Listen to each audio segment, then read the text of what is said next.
Before you get to this video, I just want to take a second to tell you about Autotempest.com, which is our favorite way to search for cars because it saves us a ton of time.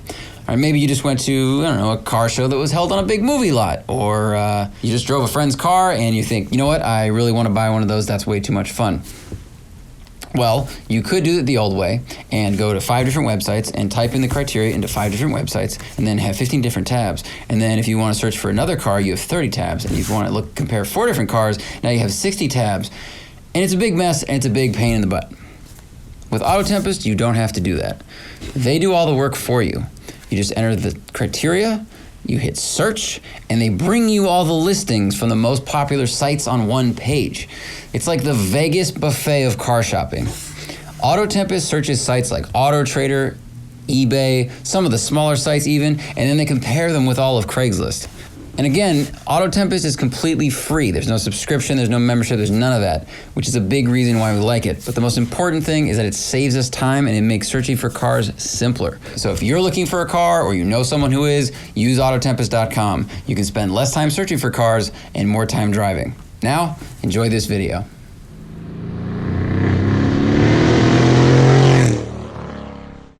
Good morning, everybody. Welcome to what's going to be a very loud and fast day because this is an AMG and then it has been modified by the brilliant man that is Steve Dinan. If you don't know who Steve Dinan is, shame on you. Modifier of many, many amazing BMWs for a very long time, ran some race cars with BMWs, used to build engines for decades. And now he's moved on. He started a new company called Carbahn, B-A-H-N, where he gets to modify and play with like everything.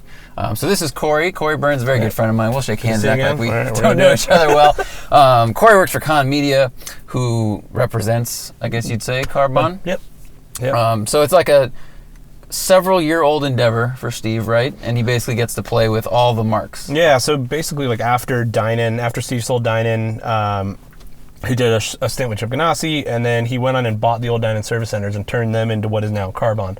So he has the engine dyno, he has a lot of the, some of the employees that came back over to work with him. So he's doing service and repair on Mercedes, BMW, Audi, and Porsche. And all the modifications he's doing is all like for the top end of everything. So S-Line, AMG, M4s, M3s, and basically taking everything he learned tuning BMWs for 40 years and now trying to make really well-rounded, high-performance sports cars from all the different makes and models. So what's cool is he's bringing all of that knowledge to Mercedes, to Audi, and finding out like, oh, hey, I really like the engine in this car and I really like the trans, but suspension's a little soft or something like that. So he's able to adjust it from there. So it's a lot of fun, and I think he's enjoying that because he has a little more freedom now because he's not just working with BMW. So he's an amazing guy. We did an episode of Engineered for Drive with him like years ago, and I remember one of the things he said was, you don't have to try to get like a second faster with just the engine. You can get a 100th faster in 100 places, right. And now you're a second faster. Well, and that was all the stuff he learned in like racing with Chip Ganassi. Is like they built motors to try to save tires, so that like they needed a little less torque, but they wanted it to last for 24 hours and save tires for another 4 laps or whatever it might be. That real was racing strategy. Yeah. Rather than like let's make as much power as possible. So and same thing he brings all the street cars too. Like let's make it really well balanced. He makes very comprehensive cars. I rode with him in an M4 once, and the first thing he did was soften the car up because it was way too stiff out of the box. And they were, and that's why I'm excited about this, because the C63 has always been, the broadsword to the M3's like katana blade. It's always like, all right, it's louder, it's usually more powerful, it's fun, but it leaned more, it was softer, it had narrower tires, couldn't get the power down, the transmissions used to be terrible with the 7-speed torque converter automatic. So it was the fun hooligan, but it was never as focused. Right. And nowadays it's gotten much closer from everything I've read. I haven't driven a stock C63. I've driven stock M3. But the S, let's just go through the numbers. The C63S is cheaper than an M3 CS by like $20,000 MSRP. So you have the highest performance C63, highest performance M3. It's $20,000 difference. With this package, which is 21 for everything, we'll go through it, you're basically even with the price of a stock M3 CS. But an M3 CS has 450 horsepower and weighs 3,500 pounds, whereas this has 674 horsepower, 666 foot-pounds of torque. I mean, Amen, Satan. And weighs a couple hundred pounds more than the M3. But basically what I want to find out today is if all of those negatives of the C63, the softness, the inability to turn in, a little bit lazier, has been addressed because of Steve and Carbon's work. Because what they did is lower, stiffer springs. They left the electromagnetic dampers. They put in spherical bearings, spherical bushings, whatever you want to call them, spherical ball joints. That just tightens up the whole suspension system, makes everything a little bit more reactive. And then, of course, the power and all those things. So. Yeah. So I mean, other than that, carbon fiber intake, bigger turbos, bigger heat exchangers, his software, and then an additional ECU to do some adjustments with the boost curve at kind of the top end. But the whole point is to make it pretty seamless. And the cool part about anything Steve does to any of these cars, it still has his same 4-year 50,000 mile warranty. So you still get a warranty with his product. So if you buy his software, he finds out something goes wrong because of the software, he'll go ahead and take care of you. Yeah, very, very reputable person, very reputable company. And RAV4 taking our road. So we're going to go that way. This is going to be real fast. It sounds good. You went by. The drive-bys are loud and quick. Revs up and that's extremely quick. It's without the exhaust. So tap that up. That's individual mode. And then just push OK. OK one more time. And you're there. All right.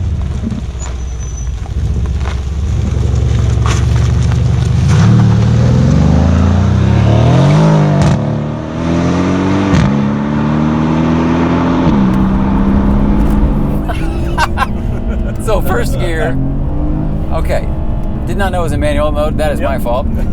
First gear, even with traction on, just useless as always in an AMG car. I think you said you short shift second and then third you can start to use. Yeah, that's the magic gear.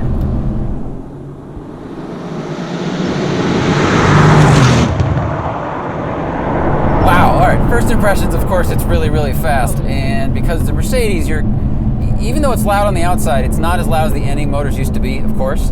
It's loud enough when you drive by, but it's so quiet inside. Man, I don't really know how fast we're going, but I know we're going pretty fast. The speed limit, Zach. The answer is the speed limit. We're going the speed limit. The only thing you can't change in these cars is the steering feel. It's got like one setting, which has a good weight to it. It feels like the rack is quick enough. And it makes a big difference too, because he's added a bunch of tire. So that's right, he did. So it's got 285 fronts, 305 rears, Pilot Sport Cup 2s, I think. It has an optional wheel and tire package, which you can skip. The wheel and tire package is like $9,000. Yeah, and that's if you buy like a forged wheel. You can do, if you want to buy like a BBS cast wheel or something like that, you can. But you have options there. You have options. Wow, this is so fast, I'm having trouble thinking. Turn in. Feels sharp, the last time I drove an M3, to be fair, I was going to turn around there, I'm not now, was like 3 years ago at Gingerman. I haven't driven the new CS. I've driven the closest thing like an M2 Comp. Yeah. This is a heavier car, of course, not by a ton, but it is heavier. The one thing you'll notice, this thing it doesn't lean at all. Okay, what were you going to say? Well, the one thing you'll notice too is like it's really compliant, but still pretty firm.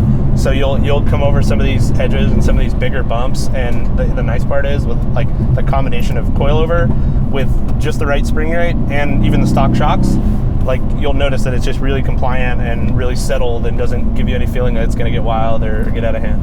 Yeah, that's like I said with that M4. Steve softened that car up because if a car is too stiff, you can't put the power down. You're just gonna lay rubber. You're just gonna lose forward momentum, and that's pretty dumb. And I think a lot of people have the misconception that stiffer is better. Stiffer is race car. If it's uncomfortable, it means you're going faster. That's not at all true. I definitely know I can't use full throttle in any of these corners in second and third gear. Yeah, it was nice that you put the springs on, but they kept the electromagnetic shock, so you can keep that compliance and adjustability. Wow, yeah. Man. This thing corners really well. I'm not sure if I'm feeling more through the wheel than I would in a stock one because I haven't driven one. Right. But I do know that like the spherical bearings are going to they're going to take up any of the slack that exists in like a control arm, right? Well, and that was, and in the rear end they had really, really soft rubber bushings from the factory. And so a lot of that give was in those bushings. So Steve would find little things like that were, a lot of tuners and a lot of people that modify cars go, oh, like Poly or Delrin or something like that. Steve does. Well, he pulls no punches, right? I mean, to be fair, like Poly or Delrin are all steps towards spherical bushings. Right. They're easier to install. You don't need a whole new mechanical unit, way less expensive. And in some cases, they can be a slightly more comfortable choice. But if you have, adjustable shocks like this, and I'd say a really well-insulated chassis, you probably won't notice the discomfort. How's it been on like bumpy roads or highways? Coming up here this morning, it's pretty rough on Angeles Forest, and it was fine. You don't get any of that. You don't really get any of that noisy, no clanking. That's a big part of the coilovers too. It's like he didn't want it to make any noise, like the spring seats right into the factory collar. So you don't get any clanking. No noise from the coilovers. Little stuff like that. This is what I want an M3 to be, or a C63. I mean, this you get kind of the agile feel that the BMWs were more known for, but you get the noise and power, and I think this car looks fantastic, and you get all that. Right. And so now, and if you have no brand allegiance too, they all make awesome cars. They do, but they all have something that either Steve looks at it and goes, hey, I want to fix this, or I want to change this. But the cool part is he's been able to transition all of that and build something that he feels is right, or the best he could make this car.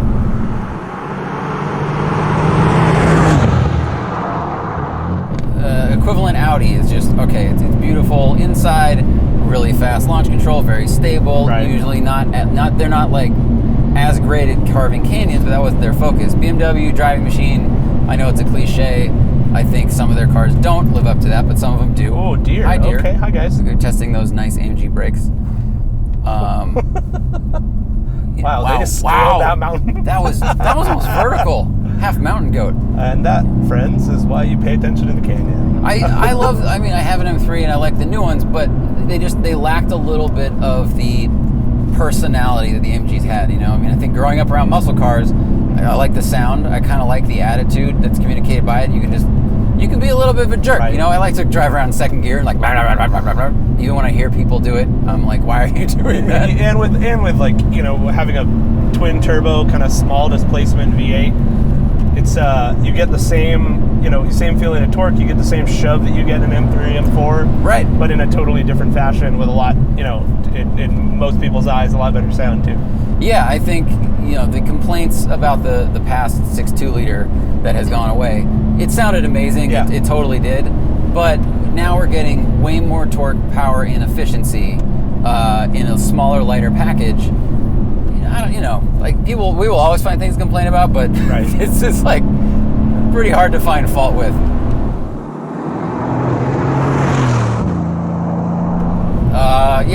The steering feel is good, the weight's good, throttle response is good. And she's a big girl, dude. About right around like almost 4,100 pounds. So yeah, it's a heavier car. The specs. Corey and I found different numbers online, and that kind of tells you what the internet does. Right. So basically, these cars range in weight from like 37 to 4,000 plus. It's significantly higher than an M3 CS, but I think it's way better looking inside. I think the interiors of Mercedes is pretty much unmatched right now at the price point they exist at. You have to jump to honestly, I think like Bentley or Rolls Royce before anyone catches up. I think this whole stack is really gorgeous. And man, it's a nice place to be. This is so easy to drive fast. Right. Wow. I'm just pushing it more and more. It's like leaning harder and harder on the seats. Someone said the seats were too stiff. I disagree. I think the seats are great. The transmission, I think the fact I haven't mentioned it means the new 9-speed that it got from the E-Class this is one's good. a 7-speed. Wait. Oh, shit. Yeah, this one's their MCT 7-speed. It's still a dual clutch, but it's like a different style dual clutch than like BMW DCT. Oh wait, the 2019 got the 9. 2019 might have that. But That's my this mistake. one's a 7-speed. Okay. All right. Well, just stepped on my own dick. You know, there's worse things. We'll hear about it in the comment section. We will. Did he do any software with the transmission? No TCM software. Ooh, little wiggle under braking hard, but that's because the road is misshapen. So no changes to transmission. Nope. All right. Well, it's way more impressive than I was expecting, even with a 7-speed. AC on. Good old AC going. This is just, I don't know, man. This is like what I would want in a real fast sedan. Like that. This is what a little bit of noise, beautiful inside, nice looking, and now it corners really flat. Like the nose just turns in fine. The back isn't drifting out the way they used to. I mean, the tire helps, of course. And just like M3, M4, you can have a coupe or you can have a sedan. You can have either. So like or you can you do get the a same wagon, treatment, or you go up to an convertible. E63, same package, same stuff's available. That's right. You get wagon in UK. Sorry, not here. But I'm just having too much fun driving this car. Really, it just it's a little bit more of a jerk than an M3. yeah. And the cool part is the exhaust is stock too. And like you have an option. There's a lot of people that make exhaust systems for them, but you still get a pretty awesome sound for the factory. You do. We'll cut to drive-by now. It's not overly loud, I think. It sounds good. It sounds like a great AMG V8, but you can start it in the morning and leave your house and no one will be mad at you. You know, like the F-Type was real fun for a while, and then just I can hear them across town. It's like I feel like Batman. I'm like, oh, I can hear that 3 miles away. Someone needs help fitting something in their trunk. Dude, the grip is so good. I mean, it's got great tires. It's really communicative. All that slop was taken up through the spherical bearings. And a little like that little edge was. I kind of felt the shudder, but it wasn't uncomfortable through the seat. I felt it through the hands, and it didn't upset the car at all either. That's actually the bigger point. And what's interesting is he spent a lot of time, road testing. He's still up in Morgan Hill. They have 2 locations, like in Northern California. But he spends a lot of time testing at Thunderhill with he has 2 R8 GT4s that they raced in the Michelin, I don't know, whatever the Conti series was. They Audi R8 GT4s. So they take all the test cars out at the same time. And so it's cool. Like he's out there with a V-Box trying to figure out, like, all right, how can we make this thing faster? How can we make it better? We just hit a pretty, I'd say, significant bump mid-corner, and the back went up once and then settled immediately, and that is real good. Like that makes you feel confident in a car, in what it's going to do in the corner. It's not going to upset you. It's not going to step out. Like, if a car is too oversprung or has other problems, a mid-corner bump can be a huge issue. Right. I mean, possibly a catastrophic one. Yeah, it doesn't get upset. Nope, really doesn't get upset. Turns in real easy. I mean, the horizon is not tilting at all. But man, all right, I want to find a straightaway and slow down to like 10 in second. Yeah. And just see how that is, because that's always like, that's a bit of the fun. Because a lot of AMG owners live between, at least in Los Angeles, between 15 and 40 miles an hour. I feel like this thing just eats driving through a parking structure. Yeah, driving through a parking structure between 5 and 20, or aggressively getting on the highway only to slow down a lot.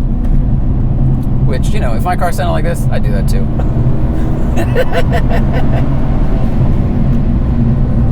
Jeez, this is so good. This is so good. Okay. I think we're right over the top of that other straight. I think we are. It'll be slightly downhill, but that's all right. Man, this is very good. And you can get the packages separate. Like if you like the power in your car and you just want the suspension, it's like $5-ish grand, $5,400, I think it was. Yeah, so you can start with like there's basically 3 packages. It's GT, GTS, and GTC, which is like an aggressive track package with more power. His whole thing is have it staged however you'd like, and basically you can build it however you want. Real good suspension system. Okay, all right. Let's just see. It's wheel spin, little wheel spin, and then just forward thrust.